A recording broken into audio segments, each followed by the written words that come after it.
Muy contento, muy agradecido de Dios de poder estar en esta amada iglesia. Recuerdo en el año 1980, a principio, que la primera vez cuando yo comencé mi ministerio me invitaron a predicar a una iglesia. Fue una iglesia que estaba en una sala de una casa. Y esa iglesia estaba un grupo de jóvenes. Que solamente recuerdo las breas, que eran 3, a Pedro y a Víctor, que eran 2 jovencitos, y al pastor Pablo Joles, que era el que enseñaba. Y me da mucho gozo que esta iglesia está en las manos de uno de esos jóvenes, Pedro, porque es alguien que ha estado en esta iglesia, ha estado con el Señor todos estos años. Y Dios en su gracia y misericordia, pues todo lo planea para su gloria, ¿verdad? Y verle celebrar 32 años, repito, sabiendo, ¿verdad? Todo lo que la historia le ha guiado y cómo Dios le ha usado para comenzar otras iglesias y a apoyar ministerios y tantos misioneros en el mundo, pues para mí de verdad que es una bendición ser parte de esta celebración especial. Y ojalá que nuestros hijos también puedan ser jovencitos así, que puedan dedicarse a servir a Dios. Yo espero que usted tenga ese anhelo de que le pida a Dios ver a sus hijos sirviendo al Señor, dedicados a vivir para Dios con firmes convicciones y que podamos nosotros pues ayudarle y serles un ejemplo a cada uno de ellos. Estaba pensando en esos jovencitos cuando le hablé en el año 79, 80, por ahí, cuando fui allá a la 16 de julio, creo que era la calle. Así es, 16 de julio, fue la calle ahí en Bellavista, donde inicialmente comenzó el esfuerzo del hermano Pablo Joles hasta que se mudaron el 27 de febrero. Pero recuerdo una historia, me llegó a la mente la historia de una madre, de esas madres como fue mi caso, donde mi mamá era creyente y mi papá no era creyente. Gracias a Dios que mi papá no era un hombre ateo, era un hombre que creía en Dios y gracias a Dios más adelante recibió a Cristo. Pero esta querida madre que estaba criando a sus hijos con tantos celos por las cosas del Señor, un día se le acercó el hijo y le dijo: mamá, yo tengo un poquito de problemas, quisiera saber realmente de dónde vienen los hombres. Usted sabe que esos 9 o 10 años los niños hacen muchas preguntas. Yo quisiera saber cómo vino la raza humana aquí a la tierra. Y esa señora madre pues tomó el libro de Génesis y le explicó paso por paso de dónde era que los hombres habían sido formados, habían sido hechos.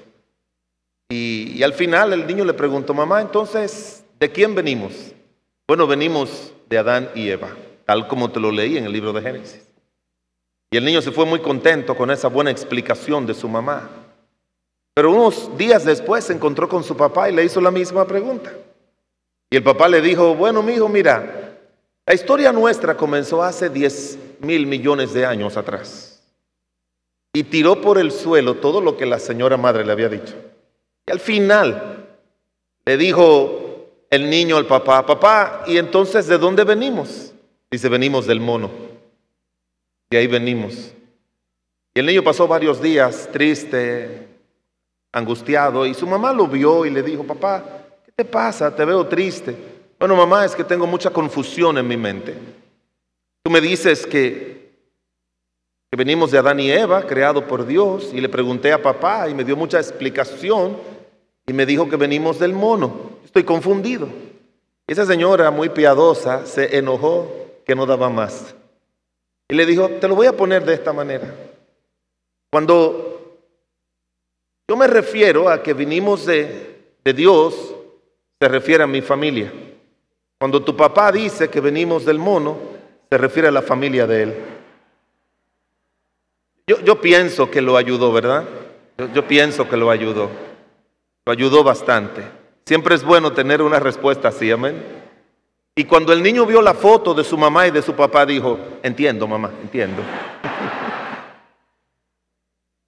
Bueno, Libro de Isaías, el capítulo número 41. Isaías, el capítulo 41, versículos 10 al 13.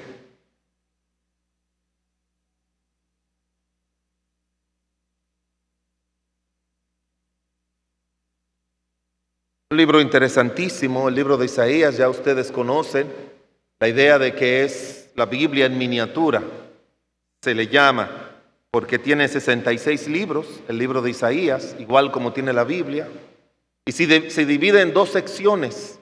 39, primeros 39 capítulos hablan acerca de historia, igual que el Antiguo Testamento, y los próximos 27 capítulos tienen que ver con todo lo que es la obra futura de Dios, hablando allí en el capítulo 53 acerca de nuestro Señor Jesucristo. Y el libro de Isaías, el capítulo 41, versículos 10 al 13, si son tan amables en ponerse en pie. Y yo voy a leer el versículo 10 al 12 y todos vamos a leer el versículo número 13. Isaías, el capítulo 41, versículos 10 al 13. No temas, porque yo estoy contigo. No desmayes, porque yo soy tu Dios que te esfuerzo. Siempre te ayudaré, siempre te sustentaré con la diestra de mi justicia. He aquí que todos los que se enojan contra ti serán avergonzados y confundidos. Serán como nada y perecerán los que contienden contigo. Buscarás a los que tienen contienda contigo y no los hallarás. Será como nada y como cosa que no es aquellos que te hacen la guerra. Todos en el 13. Porque yo, Jehová, soy tu Dios, quien te sostiene de tu mano derecha y te dice, no temas, yo te ayudo. Oremos. Padre bueno, Dios todopoderoso y misericordioso, estamos contentos, agradecidos, Señor, de ti, porque tú eres nuestro Dios, Señor. Nunca alcanzaremos a comprender toda la grandeza tuya, Señor, y de tu obra en nosotros. Pero haznos, Señor, cada día más consciente de cada parte de ella, oh Dios Santo. Te bendecimos y te alabamos, oh Dios eterno. Y en esta noche nos regocijamos con la obra de gracia que tú has hecho en esta iglesia en estos 32 años. Oramos, Padre del cielo y de la tierra, para que la presencia tuya y la obra poderosa, salvadora y transformadora tuya esté siempre presente en esta congregación y tú les guíes, Señor, paso a paso, Padre de la gloria, y tú les establezca, les fortalezca y le hagas, Señor, un testimonio para alcanzar a los perdidos, para edificar a los santos, para sostener a los misioneros, para comenzar nuevas iglesias, para comenzar mis ministerios dentro de esta iglesia local que guíen a los miembros en todas las áreas de su vida. Confiamos, Señor, en tu obra en estos días y te pedimos que tú edifiques sus vidas, que salve a aquellas almas y que tú, oh Dios, obre con poder y gran gloria. Te pido, Padre, de manera muy especial por el pastor Pedro y su familia, nuestro buen y querido amigo, Padre, que la gracia tuya sea sobre él, sobre todos los líderes de la iglesia, sobre el pastor Yadín, sobre todos los que sirven en esta congregación. Que tú estés obrando de una manera poderosa y especial, que tú traigas, Señor, fortaleza, edificación, paz, amor, todo lo que necesitamos para poder, oh Dios, juntos en armonía adorarte y glorificarte. Toma control absoluto de tus siervos, Señor. Incapaz me declaro en mí mismo de poder decir algo, Señor, hacer algo que pueda ayudar a estos hermanos. Confiamos en que por tu Espíritu tú nos has de dar las palabras que han de ministrar de una manera personal y puntual a cada alma aquí presente. Señor, recibe toda la gloria y todo el honor en el nombre de Jesús. Amén. Gracias, pueden sentarse. Quisiera tomar el libro de Isaías para hablar de un tema que son las últimas 3 palabras del versículo número 13. Las 3 últimas palabras del versículo 13 son las palabras yo te ayudo. Y así es exactamente como queremos titular esta predicación. Yo te ayudo. Pienso, hermanos, que no hay nadie en este lugar que no haya pasado por momentos difíciles. Nadie.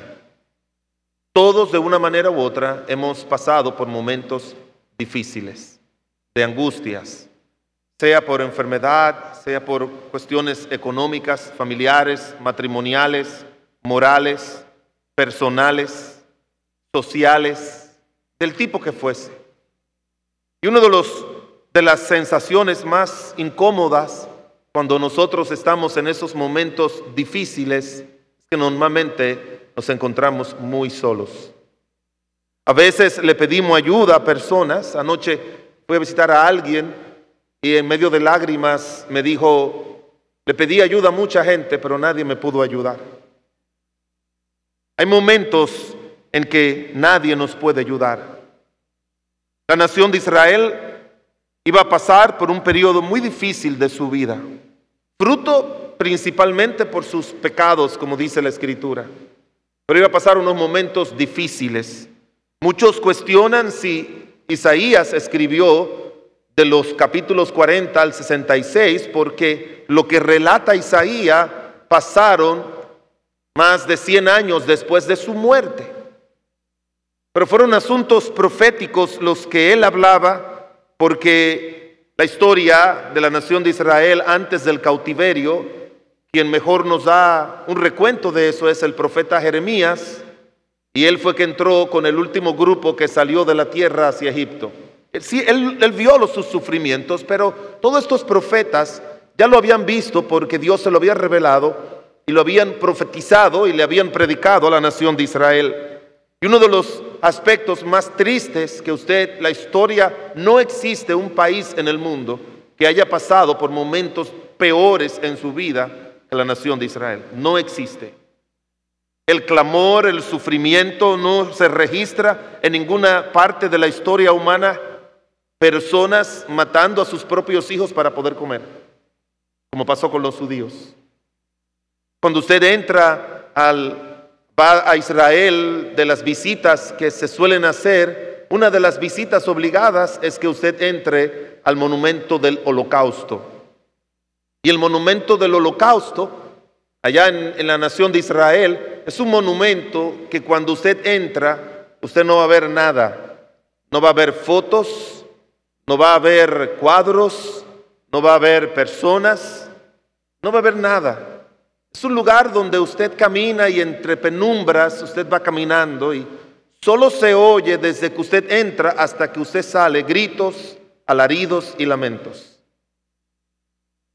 Porque lo que ellos quieren recrear es todo lo que ellos, los dolores, los gritos, los sufrimientos de cuando ellos estaban allá en el Holocausto, en la Segunda Guerra Mundial.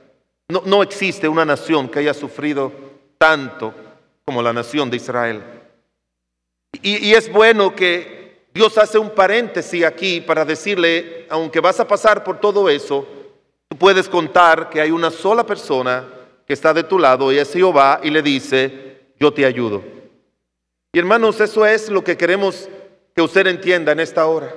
La única persona que te puede ayudar en esos momentos difíciles no es tu esposo, no es tu esposa, no es tu hijo, no es tu mamá, no es tu pastor, no es tu mamá. El único que nos puede ayudar es nuestro Dios. Y por eso Él dice claramente, yo te ayudo. Esa frase siempre me ha martillado, pero también sostenido en todos los momentos difíciles que uno puede pasar. Yo te ayudo. La Escritura nos cuenta que cuando nuestro Señor Jesucristo vino, se encontró también con muchas personas que nadie podía haber ayudado y que nuestro Señor Jesucristo sí ayudó. Registra en el Nuevo Testamento de una mujer que dice la palabra de Dios que tenía 12 años con un flujo de sangre y había gastado todo lo que tenía y puso su fe en el Señor Jesucristo, y aquel que solamente puede ayudar, nuestro Señor la ayudó a parar su flujo. Encontramos también en el libro de Lucas, el capítulo 8, de aquel hombre que tenía su única hijita que se iba a morir, y aunque era uno de los principales de los judíos y que tenía muchos recursos religiosos para poder buscar fortaleza y ayuda, nadie pudo ayudarle, y él vino y se arrodilló frente a Cristo, y aunque Cristo llegó tarde para sanarle de su enfermedad, no llegó tarde para resucitarle de los muertos. Y encontramos a aquel único que puede ayudarnos, y la ayudó a ella. Recordamos de aquella mujer que tenía a su hijo endemoniado, y dice la Biblia que lo trajo a los apóstoles, y los apóstoles no pudieron ayudarle, hasta que llegó nuestro Señor Jesucristo, que bajó del monte de la transfiguración, y dice la Escritura que Cristo sacó a aquel demonio, y aquel niño, aquel muchacho fue levantado sin esa opresión, porque se encontró con el único que nos puede ayudar, que es nuestro Señor Jesucristo. Recordamos también aquella mujer que pasó por un momento difícil cuando fue encontrada en el mismo acto del adulterio. Menciona San Juan capítulo 8, y dice la Biblia que la trajeron para apedrearle.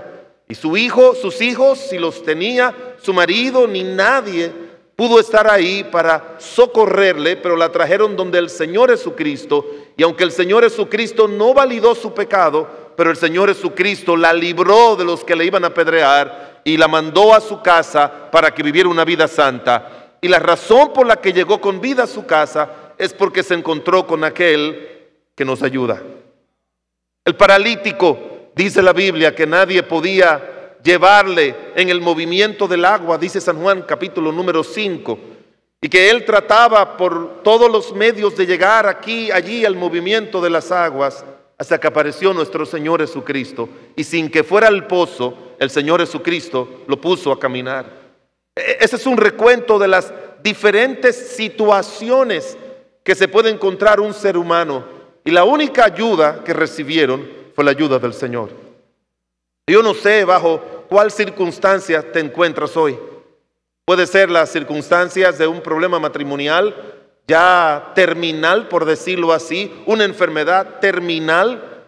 Te puedes encontrar con una situación económica terrible, desoladora, familiar, del tipo que fuese. El Señor tiene una palabra para ti: yo te ayudo. Él nos ayuda. Esa es su gran obra, ayudarnos.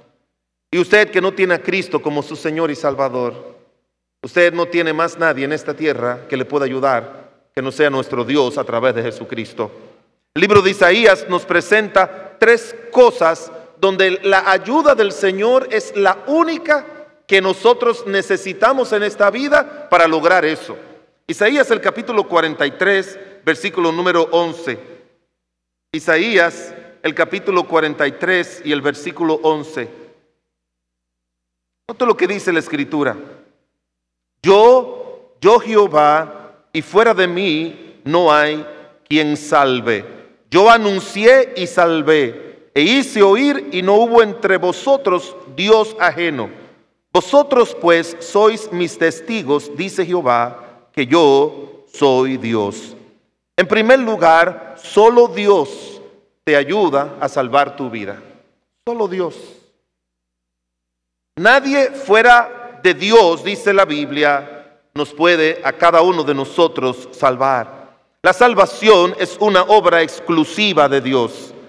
Jonás, cuando él estaba allí en el vientre del pez, refiriéndose a la necesidad de que el Señor interviniera en su favor, dice la Biblia que Jonás, allí en el vientre del pez, dijo: la salvación pertenece a Jehová.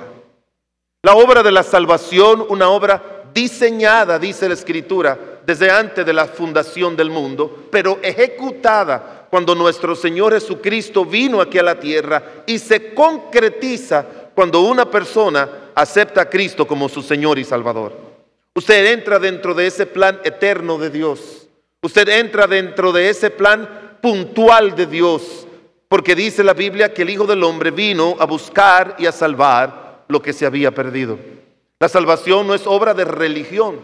La salvación no es obra de hombres. Usted no la va a encontrar en ningún hombre, en ningún religioso. La salvación es una obra exclusiva de Dios. Y nadie, absolutamente nadie, puede salvar su alma de la condenación eterna. Absolutamente nadie.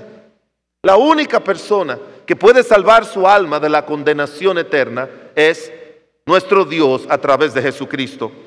Pienso que la mayoría de las personas no entienden la naturaleza de su condición espiritual.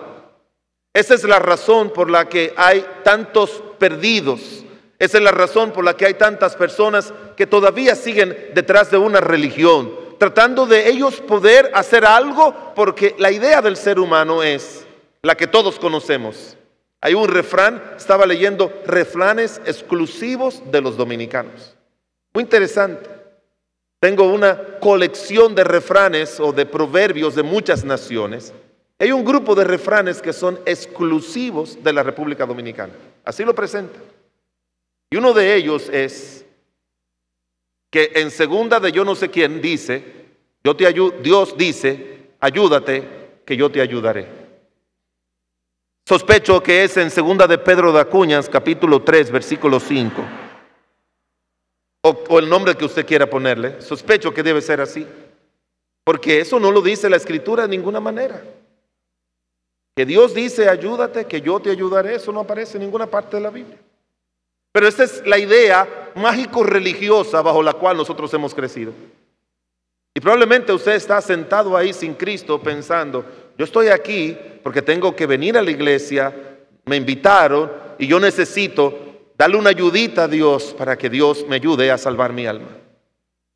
Al punto tal de que la convicción religiosa que nos han enseñado a nosotros los dominicanos es que te tienes que esforzar mucho y mucho y mucho. Y después de esforzarte todo lo que puedas y haga todas las buenas obras que pueda, entonces cuando te mueras vas a necesitar de que los que se quedaron aquí hagan muchas oraciones por ti para que cuando tú llegues a un lugar, antes de llegar al cielo, hay una antesala del cielo, un sitio que se llama el purgatorio. Y que es necesario que tú tienes que purgar y que tienes que purificarte de todos tus pecados allí antes de entrar al cielo. Y la base que ellos tienen es en Apocalipsis, el capítulo 21, versículo 17, que dice que ninguna cosa inmunda ha de entrar allí. Y que se requiere ese proceso. Déjeme decirle que ese proceso de purificación de pecados, tú puedes llamarle como tú quieras, pero el Señor Jesucristo lo que le llama es el nuevo nacimiento. El Señor Jesucristo en su palabra lo que los llama es la regeneración. Cuando una persona es limpiada de todos sus pecados en el instante por la sangre preciosa del Señor Jesucristo. Solo la sangre de Jesucristo, su Hijo, dice la Biblia, nos limpia de todo pecado. Cuando tú miras el panorama de que nadie puede sacar tus pecados de tu corazón, cuando tú miras el panorama de lo que dice la Biblia, que no podemos hacer bien estando acostumbrados a hacer el mal, cuando tú lees en las Escrituras Romanos 10, que hace un resumen del Antiguo Testamento, y dice, no hay quien haga lo bueno, no hay justo ni a uno, no hay quien haga lo bueno, todos se desviaron a una, se hicieron inútiles. Cuando tú miras ese panorama, según Dios lo ve, entonces te vas a dar cuenta que solamente la voz de Dios que te dice, yo te ayudo, es la única persona que puede salvar tu vida y salvar tu alma. Por eso el Señor dice aquí en Isaías, el capítulo 43, versículo 10, dice, yo Jehová, y fuera de mí no hay quien salve. La salvación es ese encuentro personal con Dios a través de Cristo, en el cual nosotros arreglamos nuestros pecados delante de Él. Hay un pasaje interesante aquí en el libro de Isaías, donde Isaías le dice a ellos muchas cosas que parecieran como una contradicción. Oiga lo que el Señor le dice. ¿Para qué me sirve, dice Jehová, la multitud de vuestros sacrificios? La salvación Dios no demanda sacrificios. Y luego dice, ¿para qué me sirve, dice Jehová, la multitud de vuestros holocaustos y carneros? Hastiado estoy de ellos, de cebos de animales gordos. No quiero sangre de bueyes, ni de ovejas, ni de machos cabríos. No me traigas más vana ofrenda. El incienso me es abominación. Luna nueva y día de reposo. Cuando extendéis vuestras manos, yo esconderé de vosotros mis ojos, dice la Biblia. Lavaos y limpiaos de vuestra iniquidad y de vuestras obras delante de mis ojos, y dejad de hacer lo malo. El Señor dice, ninguna de esas cosas te puede ayudar. Usted dirá, bueno, pastor, pero eso lo estableció el Señor en el Antiguo Testamento, que trajeran holocaustos, los sacrificios, que trajeran los animalitos, el cordero, derramaran su sangre, como el día de la expiación, que el sumo sacerdote tomaba dos corderitos y un macho cabrío, y entonces 2 machos cabríos y un corderito, y lo ofrecía a uno por los pecados de él, y luego ofrecía a otros por los pecados del pueblo, y después le ponía la sangre de aquel cordero que fue derramada sobre el macho cabrío que quedó libre, que quedó vivo, y entonces lo llevaba al desierto para que él fuera corriendo y se llevara afuera, alejara afuera los pecados del pueblo. Pero ¿sabe lo que dice la Biblia aquí en el libro de Isaías 1? Eso no es lo que tú necesitas, porque esas cosas solamente eran figura de lo que había de venir. Y luego dice más adelante: venid pues, dice Jehová, estemos a cuenta. Si vuestros pecados fueren como la grana, como la nieve serán emblanquecidos, y si fueren rojos como el carmesí, vendrán a ser como blanca lana. Es un encuentro personal, no un encuentro nacional, sino un encuentro personal con Dios, y que tú vengas con Él con sus pecados y le digas al Señor: Señor, nadie me puede ayudar, nadie absolutamente puede quitar mis pecados, nadie puede justificarme, nadie puede resucitarme cuando yo muera, nadie puede llevarme a la gloria, nadie puede darme un cuerpo nuevo, nadie puede darme la vida eterna, nadie puede arreglar mis cuentas contigo, Señor, solo tú a través del Señor Jesucristo. Y cuando tú entiendes eso, entonces tú no solamente vas a oír la voz del Señor, yo te ayudo, sino que Dios va a oír la tuya, que dice: ayúdame, Señor, sálvame, Señor, sálvame, Señor. Esa es la voz que Dios quiere oír de cada pecador: sálvame, Señor. Cuando Cristo estaba en la cruz del Calvario, yo pienso que el único momento de gozo, el único momento de satisfacción, el único momento de alegría que Él tuvo fue cuando aquel malhechor le dijo: Señor, cuando vengas en tu reino, acuérdate de mí.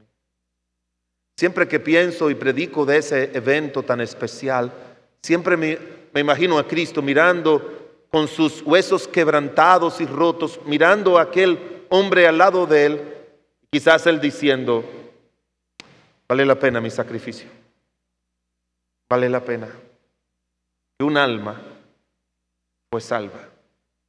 Y mi amigo, si en esta noche tú recibes a Cristo como su Señor y Salvador, aquel Cristo crucificado que derramó su sangre y que sufrió para que tú y yo no sufriésemos, sufrió en la tierra para que tú no sufrieras en el infierno, que sufrió aquí en la tierra para que tú puedas gozarte en el cielo. Si tú recibes a Cristo en esta noche, Cristo, ya no crucificado, pero sentado a la diestra de Dios Padre, va a decir: valió la pena mi sacrificio. Porque dice la Biblia que hay gozo en el cielo por un pecador. No por muchos, no, dice la Escritura, por un pecador. Y en vez de decir por un pecador, ponle tu nombre ahí: Juan, Luisa, María, Carlos, Pedro, Luis. Si tú eres salvo, valió la pena el sacrificio de Cristo. Valió la pena. Porque de ahí en adelante el Señor se va a encargar de no solamente ayudarte a salvar tu vida y tu alma, se va a encargar de ayudarte en todo. El versículo de Isaías, el capítulo 43 que estamos leyendo, Él le asegura a los judíos aquí, dice en Isaías 41 y el versículo número 10: siempre te ayudaré, siempre te sustentaré con la diestra de mi justicia. A mí hay 2 palabritas que son mis palabras favoritas en la Biblia, que es de la palabra todo y la palabra siempre. Normalmente cuando nosotros decimos siempre, normalmente significa algunas veces. Yo recuerdo en una ocasión que mi esposa me dijo: tú siempre dejas los zapatos ahí. Y yo le dije: ¿siempre? Me dice: bueno, algunas veces. Pero tendemos a decir siempre, pero realmente no es siempre. Pero cuando el Señor dice siempre, es siempre. Cuando el Señor dice todos, es todo. Todo. La Biblia dice, muchas son las aflicciones del justo, pero de todas ellas te librará Jehová. Todas. Y póngale atención a esa palabrita, hermano. Subráyela en su corazón. Todas. Hay tantos cristianos por ahí que andan con aflicciones y dicen, bueno, esa es mi cruz. Yo he visto que Cristo solamente llevó una sola cruz. Y yo veo tantos cristianos con tantas cruces que ellos mismos se ponen. Y déjeme decirle, el Señor Jesucristo no le pone a nadie ninguna cruz. El Señor Jesucristo nos libró de la muerte y de la condenación para que nosotros no tengamos que sufrir la cruz. Ni ningún tipo de muerte, ningún sufrimiento. Isaías el capítulo 43, mire conmigo Isaías capítulo 43 y versículo 25. Las declaraciones que el Señor nos da. Dice, yo soy el que borro tus rebeliones por amor de mí mismo y no me acordaré de tus pecados. Una de las grandezas de la obra de la salvación es que cuando el Señor perdona nuestros pecados, se olvida de ellos. Yo no sé usted, hermanos, pero si hay algo que yo le doy gracias a Dios es que no solamente Él se olvidó de mis pecados, sino que Él hace que yo no viva con la mortificación del recuerdo de mis pecados. Y no importa, yo crecí en el Evangelio, nací en el Evangelio, crecí, pero no hay nadie que pueda decir que está limpio de todo pecado. A veces pensamos que los 10 mandamientos, quebrantar uno de los 10 mandamientos son los grandes pecados que son inolvidables, pero hay muchos pecados, como dice la Escritura, de carne y de espíritu. Y yo pienso que el mayor daño que hace el pecado no es las consecuencias que nos trajo en el momento, sino ese recuerdo mortificador permanente que nos deja y que otros que usa el maligno mantienen siempre recordándonos eso. Cuando estoy aconsejando a algunas parejas, siempre ese es el problema. Siempre ella le está recordando. Estaba hablando con una parejita y comenzó a decirme muchas cosas desastrosas de su esposo. Y yo estaba frío, yo dije, wow, pero este hombre es el hombre más vil del mundo. Pero se me ocurrió preguntarle, ¿y cuándo fue que él hizo eso? Bueno, hace 20 años atrás, me dijo. 20. Y yo no he podido olvidarlo. Yo le dije, ¿y si el Señor usara el mismo método con usted de sus pecados, usted cree que usted pudiera estar tranquilo? El Señor toma nuestros pecados, dice la Biblia, y los tira a lo profundo del mar. Hay cristianos que son buzos, que siempre andan buscando los pecados que el Señor les perdonó. Andan metiéndose en la fosa de Milwaukee, donde el Señor, 8 kilómetros debajo de la tierra, buscando los pecados de ellos y de otros. Yo preferiría que se ahoguen por ahí y no que salgan para sacar con un pecado de hace 10 años, 5 años, 15 años, que no le deja estar en paz ni a ellos ni a los demás. La grandeza de la obra de la salvación es que el Señor, dice la Escritura, Él borra nuestras rebeliones y no se acuerda jamás de ella. Porque cuando Él ayuda, es una ayuda completa, es una ayuda permanente. Él nos ayuda y también nos da, dice la Escritura, la vida eterna. Solo Dios te ayuda a salvar tu alma. Mire lo que dice Isaías 44, versículo 26. Hay un segundo aspecto en el que nosotros recibimos la ayuda de Dios. Isaías, el capítulo 44, versículo 26. Dice, yo el que despierta la palabra de su siervo y que cumple el consejo de sus mensajeros, que dice a Jerusalén, será habitada, y las ciudades de Jerusalén reconstruidas serán y sus ruinas reedificaré. El segundo aspecto importante de la obra de la ayuda de nuestro Dios no es que solamente Él es el único que nos ayuda a salvar nuestras vidas y nuestras almas, sino es que solo Dios te ayuda a reconstruir tu vida. Cuando Isaías habló acerca de la nación de Israel, lo que le esperaba era el cautiverio. Pero lo que se refería a Isaías era lo que el Señor iba a hacer después del cautiverio. Todo Isaías del capítulo 40 en adelante es todo lo que el Señor iba a hacer después del cautiverio, incluyendo Isaías 53 que hablaba acerca de la venida de Cristo, o Isaías 65 que habla acerca del milenio, donde el niño jugará con el aspi y el león y no le harán daño. Toda la obra que se menciona es una obra futura, pero una obra futura que en el transcurso de la historia se ha ido concretizando. Ellos regresaron del cautiverio en Babilonia. El Señor los salvó, los rescató, los sacó de donde se encontraban. Igual como hace nuestro Señor cuando nosotros le recibimos como nuestro Señor y Salvador. Nos saca del mundo, nos saca de la maldad, nos saca del pecado, nos saca de los vicios, nos saca de la idolatría, y Él entonces nos trae. Y ahora estamos nosotros parados y decimos: bueno, Señor, Tú has derribado todas mis fortalezas, yo me he quedado sin nada, ¿qué va a pasar con mi vida? Y la ayuda de Dios es que Dios es el que nos ayuda a reconstruir nuestras vidas. Uno de los privilegios grandes que tenemos los pastores es que podemos acompañar a muchas personas a reconstruir sus vidas. Normalmente allá cuando se convierte una pareja, yo le digo a mi esposa: dale 3 semanas, dale 3. Y a las 2 semanas le digo a ella, o a la semana, o al otro día, le digo: estos tienen el récord. Porque ya en 3 semanas siempre me dicen: pastor, ¿pudiera usted pasar por nuestra casa y ayudarnos? Y ya yo sé. Yo no sé si ustedes cantan un coro aquí que dice: yo te sirvo porque te amo, tú me has dado salvación. Ese es 498 en los himnarios de Celebremos su Gloria.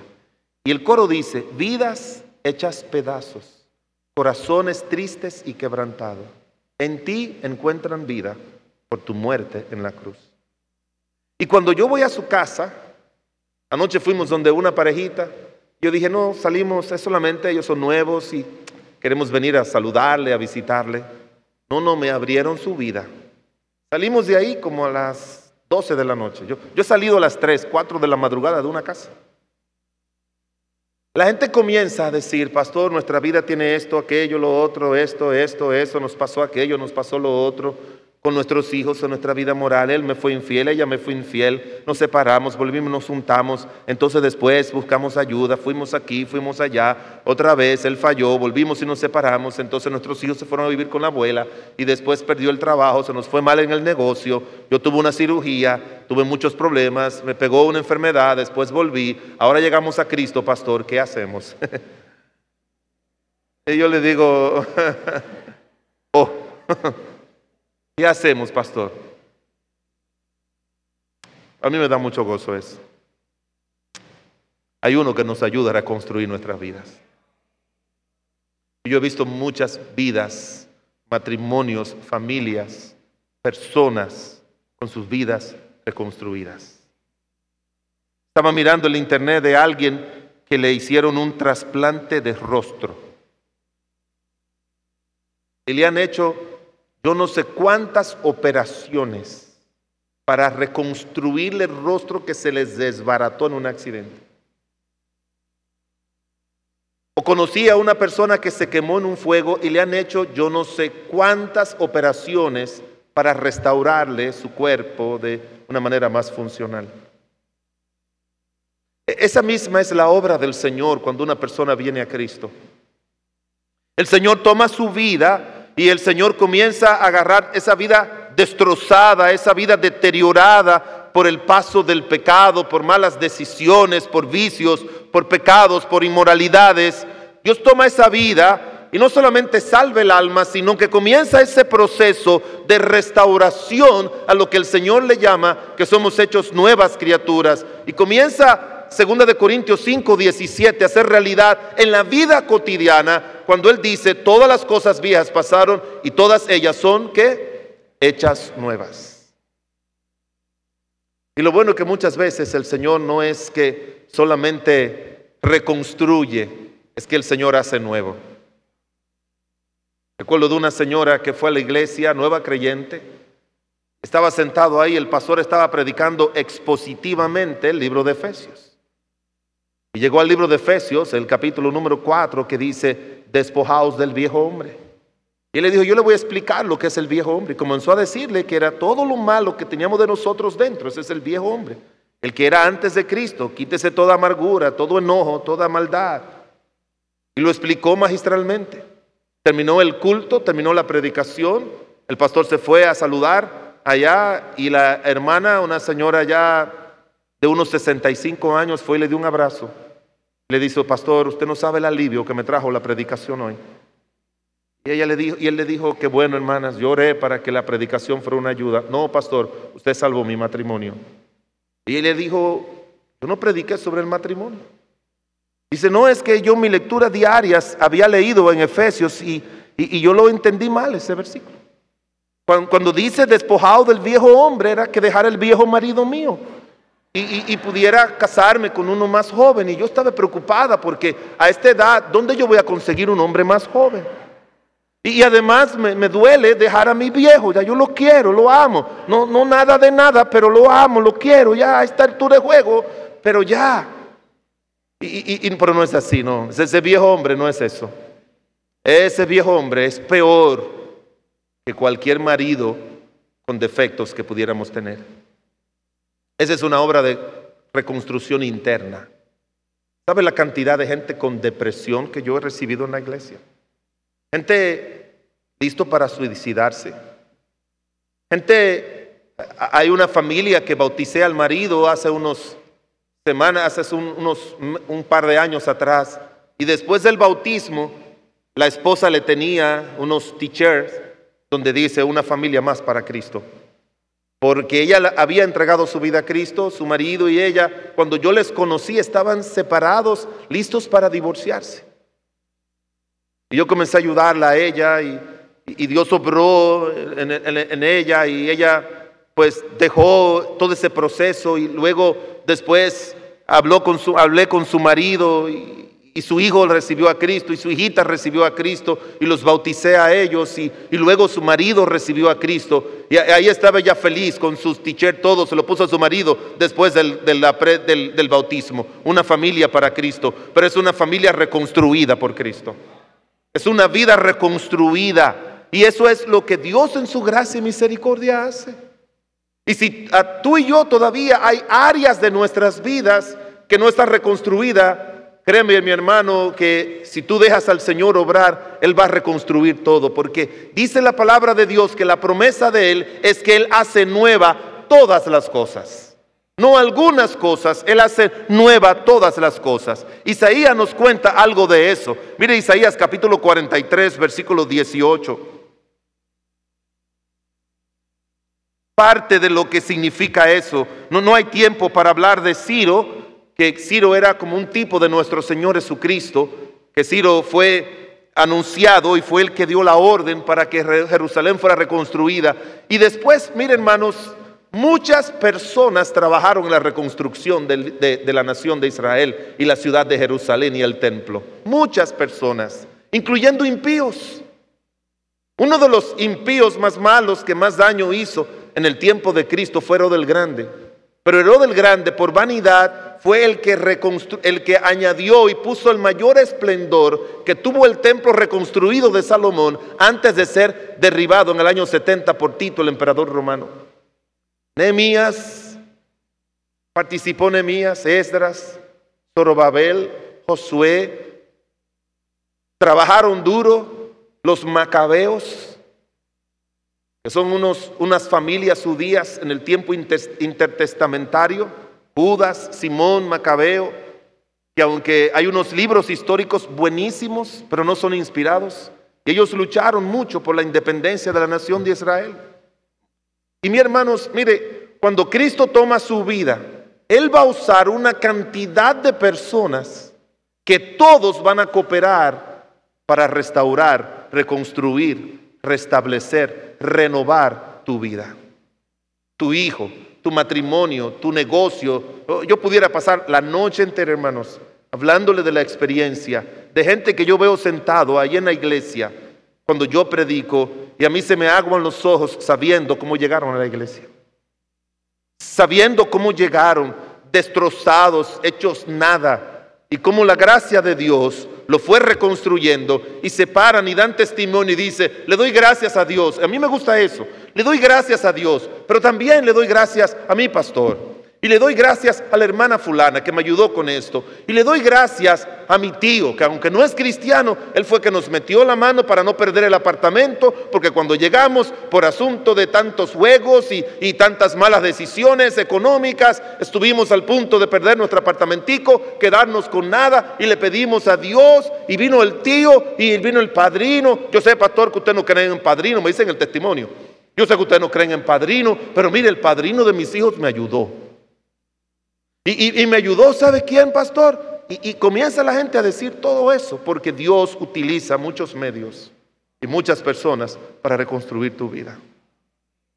Quizás tu vida esta noche está aquí porque tú dices: ya para mí no hay esperanza. Pero nuestro Dios, el único que te dice: yo te ayudo, Él está esperando un grito tuyo que le diga: Señor, salva mi vida, reconstruye mi vida, y Él va a dar la orden para que sea hecho. Él va a dar la orden para que sea hecho. El libro de Isaías 43:18 dice: no os acordaréis de las cosas pasadas, ni traigáis a la memoria las cosas antiguas. Dios nos ayuda a olvidar nuestros males del pasado. Yo creo que esa es a veces olvidar no es tan fácil. La única manera de uno poder olvidar es cuando el Señor trae algo que es mejor que lo que perdimos antes. Eso es lo mejor. Porque alguien dijo que nosotros los seres humanos, igual que el Señor Jesucristo, estamos crucificados entre dos malhechores, decía ese autor. Uno son los remordimientos y los recuerdos del pasado, y el otro, las ansiedades del futuro. Y dice, son dos malhechores que no nos dejan vivir en paz. Una noche nos acostamos pensando en todo lo que perdimos y nos pasó, y lo que nos hicieron. Otra noche nos acostamos pensando en lo que no tenemos, en lo que nos vendrá. Nos ponemos a pensar en tal situación y usted se pasa la vida entre esos dos malhechores. Pero ¿sabe qué? Deje esos dos malhechores y quédese con el que está en el medio, que murió por los malhechores, para librarte de las cosas pasadas y para darte seguridad y esperanza para las cosas futuras, que es nuestro Señor Jesucristo, el único que nos ayuda a olvidar nuestros pasados y a estar tranquilo para nuestro futuro. Usted no tiene que ser un pesimista, usted no tiene que ser una persona negativa. Me da mucha tristeza ver tantos cristianos pesimistas y negativos que hoy en día encuentran. No, pastor, no se preocupe, que para eso no hay solución. Además, yo lo oré al Señor y ya no hay nada que hacer. Alguien dijo que un pesimista es una persona que se la pasa todo el día en un cuarto oscuro revelando negativos. Usted sabe que antes las fotos no eran digitales, que las fotos eran revelando negativos. Y había que meterse en un cuarto oscuro para poder hacerlo, porque si no se dañaban las fotos. Y por eso ese hombre arregló bien esa frase. Un pesimista es una persona que se pasa la vida entera en un cuarto oscuro revelando negativos. Pero ¿sabe lo que dice la Escritura? Yo soy la luz del mundo. Ese Señor nos ayuda a no vivir en la oscuridad del pasado, en los males del pasado. Cuando José llegó a Egipto, dice la palabra de Dios, y vio todo lo que Dios había hecho, él no tenía una manera de reconocer que todos sus sufrimientos todos sus sufrimientos, todo su dolor, el Señor lo había cambiado y lo había hecho nuevo por la obra que solamente Él puede hacer. Y Él dijo, ¿cómo yo voy a recordar la grandeza de mi Dios? ¿Cómo yo voy a tener pendiente lo que mi gran Dios ha hecho? Y dice la Biblia que Él tuvo una brillante idea. Y dice, y llamó José el nombre de su primogénito Manasés, porque dijo, Dios me hizo olvidar todo mi trabajo y toda la casa de mi padre. Y al segundo le puso Efraín, y Efraín significa, Dios me hizo fructificar en la tierra de mi aflicción. Así que cada vez que le llegaban los recuerdos del pasado, alguien le decía, papi. Y entonces él miraba y era su hijo Manasés, y él se acordaba de que Dios le había ayudado a olvidar todo su trabajo y todos los males que había pasado. Es bueno que tú tengas esas imágenes en tu mente. Es bueno que tú tengas esas señales que te ayuden a ti a pensar siempre, mi Dios ha sido bueno, porque solo Dios lo puede hacer. Isaías el capítulo 43, versículos 5 al 7, no lo vamos a buscar, dice que Dios en su obra de reconstrucción nos ayuda a recuperar lo que habíamos perdido. Isaías el capítulo 44, versículos 26 y 28, Dios nos ayuda a levantar todo lo que ha sido destruido.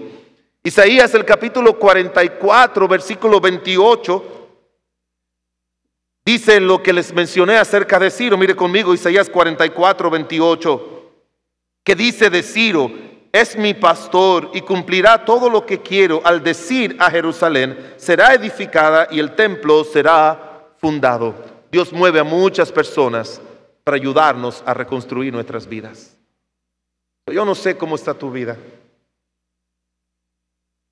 pero yo te aseguro que si tú escuchas la voz de ese que dice, yo te ayudo, y él escucha la voz tuya que te diga, que le diga a él, Señor, ven y reconstruye mi vida, él lo va a hacer. Él por su gracia y misericordia lo va a hacer. No piense que lo que perdiste está perdido. No piensa que lo que se destruyó no va a ser reedificado. No lo pienses. Hay un Dios grande en el cielo que te ayuda no solamente a salvar tu vida, sino a reconstruir completamente tu vida. Zaqueo dijo, Señor, la mitad de mis bienes doy a los pobres. Dios comenzó a reconstruir su vida moral. Dios le ayudó a reconstruir. El apóstol Pablo, a Saulo dijo, bueno, yo he creído todas estas cosas de los judíos, ¿ahora qué hago? El Señor se lo llevó aparte por 3 años, le enseñó el evangelio y le ayudó a reconstruir su vida espiritual y su vida religiosa.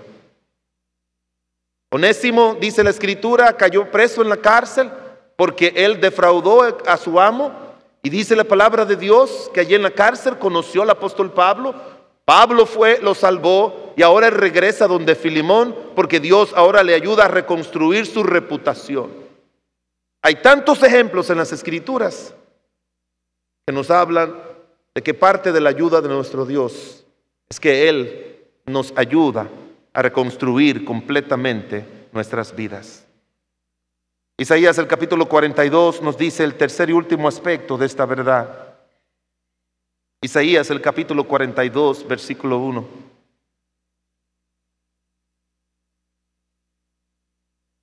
Dice, he aquí mi siervo, yo le sostendré, mi escogido en quien mi alma tiene contentamiento. He puesto sobre él mi espíritu y él traerá justicia a las naciones. En tercer y último lugar, no solamente el Señor te ayuda a salvar tu vida, es el único que puede salvarla.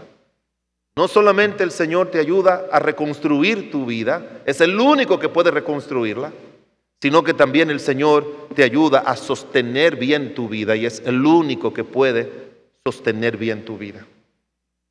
Yo creo que si usted mira la interpretación que tienen los judíos cada vez que aparece en el libro de Isaías la palabra siervo, aquí se refiere a nuestro Señor Jesucristo.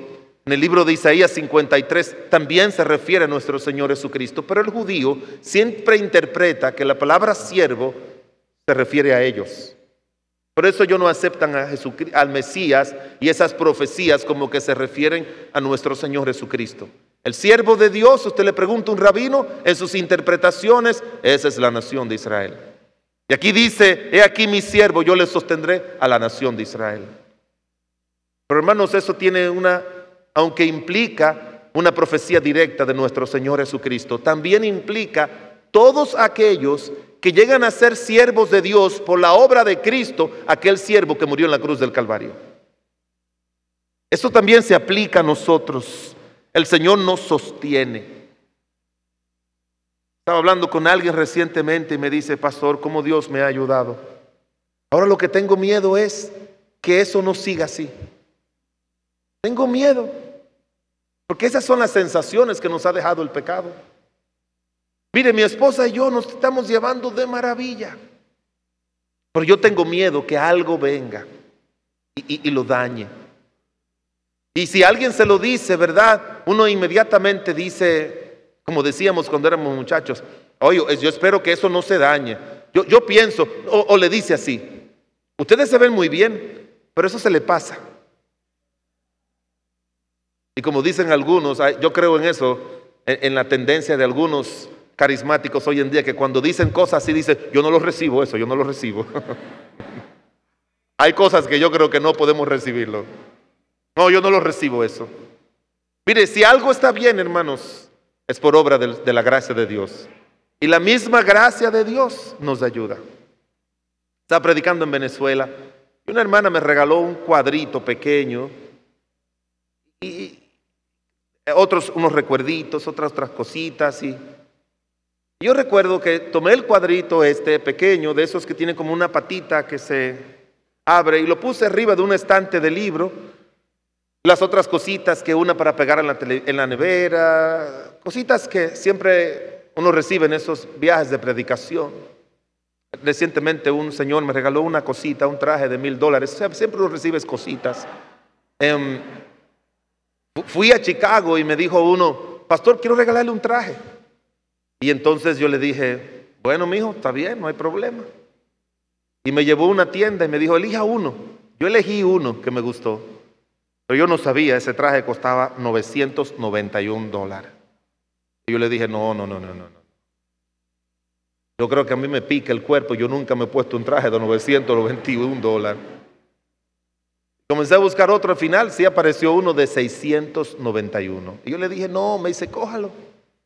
Y el chinito, que era el gerente de la tienda, me vio batallando y me dijo, mire, teníamos una oferta, pero hace tiempo que esa oferta terminó. Pero yo se la voy a dar a usted. Si usted compra uno, le regalo 2. Y yo le dije al hermano, vamos a ayudar a este señor. Vamos a ayudarlo, el pobre. El Señor, me da pena de él que quiere hacer ese favorcito, así que. Pero esta señora, esta hermana me regaló ese cuadrito y yo lo puse ahí arriba del estante de los libros y un día yo estaba sentado buscando un libro y miré al librito, al cuadrito y dije, wow, qué bendición. Le puso mi nombre y puso así, José, la gracia de Dios nunca te va a llevar a un lugar que ella no te pueda sostener. A veces usted piensa como que Dios te llevó y ya. No. Su gracia te sostendrá. Si tú ves que las cosas están saliendo bien, hermanos, así es por la gracia de Dios. Porque Él es el que nos sostiene para que las cosas estén bien. Y si el maligno viene, lo que tenemos que orar y decirle a Dios, Señor, yo te pido que tú deshagas toda obra del maligno. Porque el maligno no quiere vernos a nosotros disfrutar de la obra permanente de la gracia de Dios. Hermanos, la obra de la gracia de Dios, el mismo Señor que obra, Él tiene poder, dice la Biblia en el libro de Judas, aquel que es poderoso para guardarnos sin caída. Él nos sostiene, Él nos mantiene firme. Toda la obra de Dios, hermanos, después de que nos restaura algo, después que mire, la salvación que Él nos da es una salvación para siempre. Y cuando Dios nos restaura, su obra de restauración es para siempre. Es para siempre. Y aún más, Él promete, dice la palabra de Dios, que el que comenzó la buena obra, ¿qué va a pasar? La va a perfeccionar. La va a perfeccionar. Llegaremos un día a la gloria, llegaremos un día al cielo y no tendremos que hacer fila para entrar. No tendremos que, como dicen por ahí, tocarle las puertas a San Pedro para que nos deje entrar. Yo no quería decirle esto porque yo no creo en sueño, pero hay algunos sueños que mortifican a uno. Anoche yo tuve un sueño. Quizás porque tenía que venir a predicar aquí. Con quien me soñé fue con el hermano Pedro. Yo sospecho que era por eso. Pero yo tuve un sueño que fue que llegué al cielo allá. Y cuando llegué, en ese mismo instante también llegó Pedro y nos juntamos. Y había como una cuesta encima que uno tenía que caminar para llegar a la puerta del cielo. Allá arriba, una cuesta. Y comenzamos a caminar la cuesta, pero a mitad de la cuesta yo dije, estoy cansado. Le dije a Pedro, tú eres más joven, eres mi amigo de años, ¿pudiera subirme a caballito y llevarme allá arriba a la puerta? Y Pedro me dijo, claro, José, súbete. Y yo me subí. Y cuando llegamos allá a la puerta, caballito, toqué la puerta. Abrió una puertecita y era San Pedro. Y me dijo, ¿qué usted quiere, Señor? Y me dijo, yo quiero entrar al cielo. ¿Y qué usted hizo en la tierra para que yo le dejara entrar? Y yo le dije, yo recibí a Cristo, yo fui pastor, muchas almas dieron a Cristo y le mostré todo lo que había hecho. Y él miró a Pedro y me dijo, entre y deje el burrito afuera. Yo no creo en sueños, no creo en sueños. Pero ¿sabe qué? Tú y yo no necesitamos eso para llegar a la gloria. Tú y yo no necesitamos nada para llegar al cielo. Nada, absolutamente nada. Esa gracia de Dios que nos ha salvado nos va a mantener salvo. Esa gracia de Dios que te ha dado ese bello matrimonio te lo va a mantener así siempre. Que ha guiado a tus hijos en los caminos de Dios. Que te ha dado la salud. Que te ha dado la fortaleza. Que te ha dado las cosas que tú tienes. El Señor nos sostiene para que siempre estén con nosotros. Él le dijo a David, cuando David cometió su pecado, Él le dijo, te di las mujeres de tu Señor, te di la casa de tu Señor. Y le menciona todo lo que le dio y al final le dice, y si hubiera sido necesario, te hubiera dado más. El Señor es el que nos ayuda, dice la palabra de Dios, a vivir, a sostener nuestras vidas. Ahora dice Jehová, creador tuyo, Jacob, formador tuyo, Israel, no temas porque yo te redimí. Dios nos ayuda a vivir sin temores. Hermanos, una de las cosas más hermosas de la vida cristiana que hoy Dios quiere que usted viva es vivir sin temor, sin miedo. No tema. Si le duele la cabeza, no piensa que tiene un tumor. Tenemos esa tendencia a pensar en lo peor. No, viva sin temores. Viva sin temores, porque eso es parte de la obra del Señor. Dios nos ayuda a vivir en medio del peligro. Él le dice en Isaías, aunque pases por el río, las aguas no te anegarán, y por el fuego no te quemará. Aunque usted y yo pasemos por pruebas difíciles, usted sabe que nos va a pasar exactamente lo mismo que les pasó a los 3 amigos de Daniel. Que vamos a salir del fuego de la prueba y ni siquiera un cabello de nosotros se va a quemar. Si tú y yo confiamos y dependemos en la gracia de Dios y no en nosotros mismos. Y Dios también nos ayuda, dice la palabra de Dios, a cuidar y a sostener nuestra familia. Job, dice la Escritura, que cuando él lo perdió todo, él dijo, aunque Jehová me matare, en él esperaré. Porque él sabía que nuestro Dios, a quien le hemos pedido, Señor, ayúdame a salvar mi alma y mi vida, y Él la salvó. Señor, ayúdame a reconstruirla. Y Dios nos ayudó. Señor, ayúdame a sostener mi vida. No importa lo que pase. Nuestro Dios, debemos esperar en Él y Él va a obrar. Esa voz fuerte del Señor en Isaías 41:10 que dice: yo te ayudo, para que se accione, solamente necesita oír la voz de un cristiano que le diga: Señor, ayúdame, ayúdame. Si en esta noche tú no tienes a Cristo como tu Señor y Salvador, dile: Señor, ayúdame a ser salvo. Y luego que sea salvo, Señor, tú conoces mis problemas, reconstruye mi vida y sostén bien mi vida. Si tienes a Cristo como tu Señor y Salvador,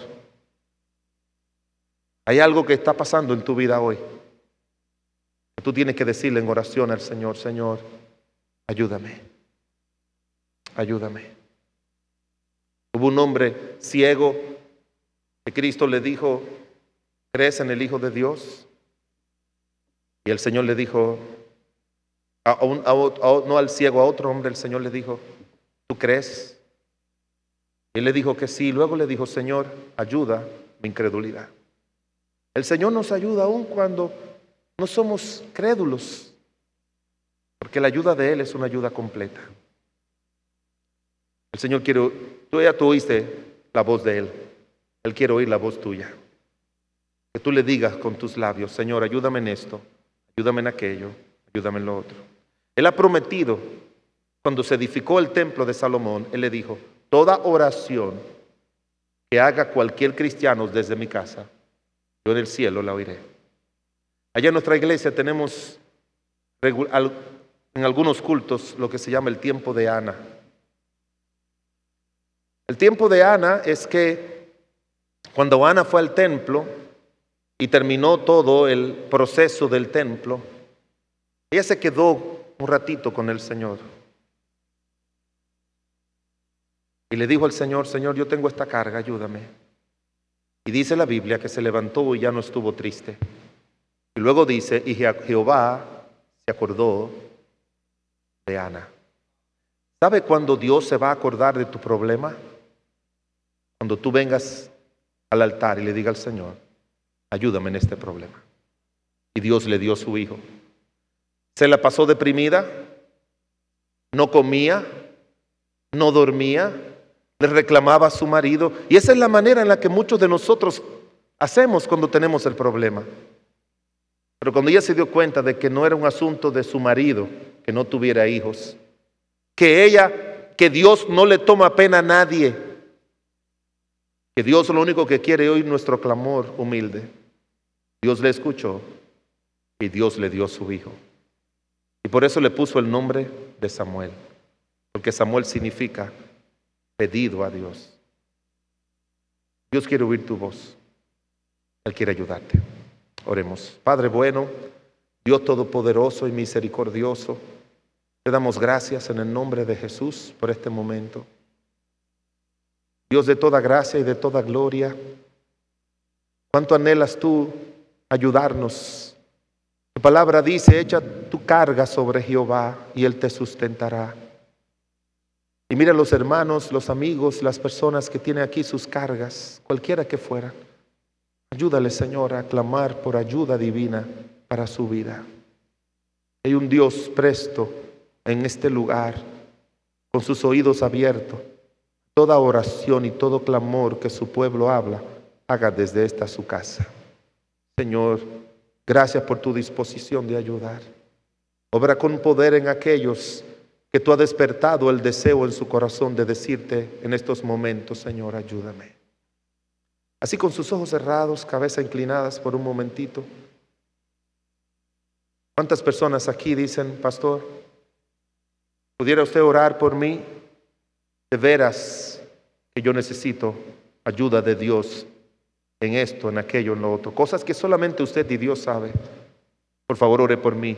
Yo necesito la ayuda de Dios. Déjeme ver su mano bien alta. Dios le bendiga, Dios le bendiga, Dios le bendiga. Amén, Dios le bendiga, Dios le bendiga. Dios le bendiga. Yo necesito ayuda de Dios. Dios le bendiga, Dios le bendiga. Dios le bendiga, Dios le bendiga. Cualquiera que sea. ¿Habrá alguien más? Déjeme ver su mano.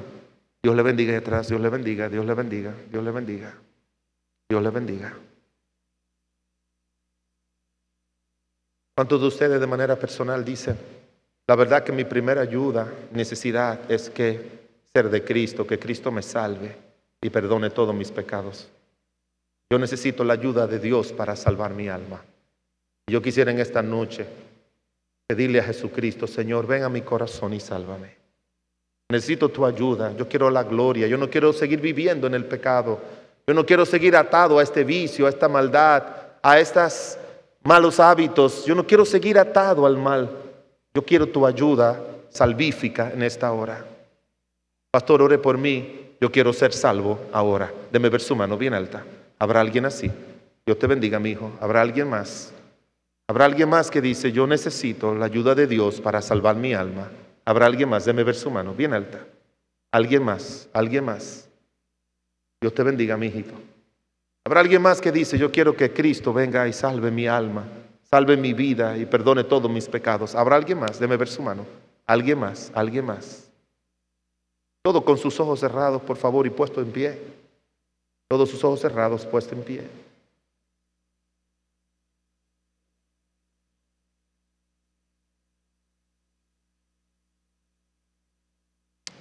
Nadie mirando a nadie, sus ojos cerrados.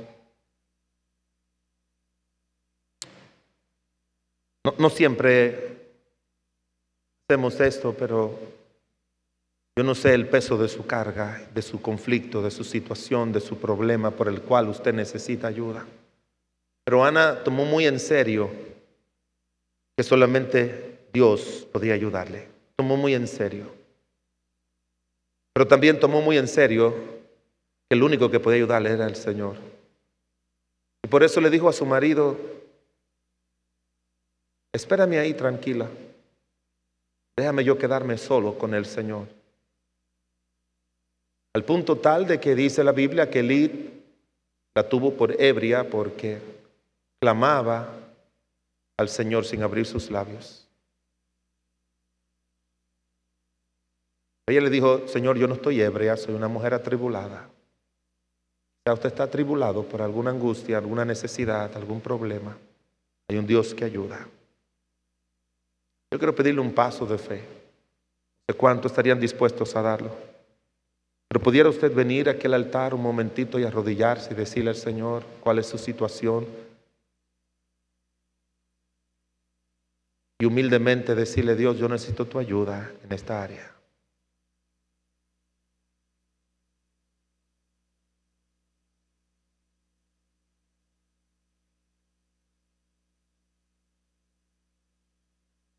Yo creo mucho en ese tiempo de Ana. Muchas veces yo me voy por la mañana en el templo y me tiro en el altar solo a orar y a llorar con el Señor. Muchas veces. Me tiro ahí en el altar de mi iglesia, en los escalones, a decirle: Dios, ayúdame. Señor, sosténme. Señor, guárdame. Señor, guíame. Señor, ayúdame. Tomo mi tiempo de ayuno y oración para decirle a Dios: Señor, sé conmigo. Sé conmigo. Si tú tomas en serio, lo único que te puede ayudar es Dios, y vienes a Él, Dios va a obrar. Dios va a obrar.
Dios bueno y misericordioso, igual que Elí, yo desconozco las situaciones de cada uno de los hermanos que han venido aquí para derramar su alma delante de ti. Señor, yo te pido igual que él, que el Dios de Israel le conceda a cada uno de ellos lo que te ha pedido. Tú eres un Dios bueno. Tú no solamente salvas, tú restauras, tú sanas, tú liberas, tú transformas. No hay nada imposible para ti, mi Señor amado. La palabra dice que al que cree todo le es posible. Gracias, Señor. En tus manos pongo a cada uno de estos hermanos para que la gracia de Dios siga obrando. En tus manos pongo esta iglesia, Señor, para que los mejores años de esta iglesia estén por venir, Señor. Que tú, oh Dios, obre con tu poder. Que tú, oh Dios, obre con tu divina gracia. Que tú, oh Dios, obre con tu Santo Espíritu. Que tú sigas salvando a los perdidos y edificando a los santos para tu gloria. En el nombre de Jesús. Amén, amén.